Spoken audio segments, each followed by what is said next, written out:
ഇന്നൊരു തനിനാടൻ കടലക്കറി ആയാലോ. സോക്ക് ചെയ്ത കടല ഒരു കുക്കറിലേക്ക് എടുത്തതിന് ശേഷം അതിലേക്ക് സവാള, പച്ചമുളക്, തേങ്ങാക്കൊത്ത്, ഇഞ്ചി, ഉപ്പ്, മഞ്ഞൾപ്പൊടി, മുളക് പൊടി, മല്ലിപ്പൊടി ഇത്രയും ചേർത്തതിന് ശേഷം നന്നായിട്ടൊന്ന് കുക്ക് ചെയ്തെടുക്കണം.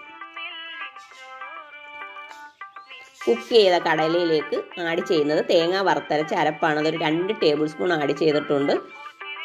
അതിലേക്ക് ചെറുതായി അരിഞ്ഞ തക്കാളിയും ചേർത്ത് നന്നായിട്ട് തിളപ്പിക്കുക. ഒന്ന് കുറുകി വരുന്ന സമയത്ത് കുറച്ച് ഗരം മസാല ആഡ് ചെയ്യണം.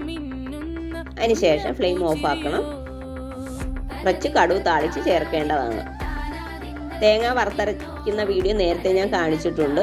തേങ്ങ വറുത്തരയ്ക്കുമ്പോൾ ഒട്ടും വെള്ളം തൊടാതെ അരച്ചെടുത്തതിന് ശേഷം ഗ്ലാസ് ബോട്ടിലാക്കി ഫ്രിഡ്ജിൽ സൂക്ഷിച്ചു കഴിഞ്ഞാൽ നിങ്ങൾക്ക് ഇതുപോലെ കടലക്കറിയും ചിക്കൻ കറിയൊക്കെ വെക്കുന്ന സമയത്ത് അത് 1 ടേബിൾ സ്പൂൺ ആഡ് ചെയ്താൽ കറിക്ക് നല്ല ഒരു ടേസ്റ്റ് ആയിരിക്കും കിട്ടുന്നത്. തനി നാടൻ ടേസ്റ്റ് തന്നെ ഉണ്ടാകും. അങ്ങനെ ചെയ്ത് നോക്കുക. ഓക്കേ.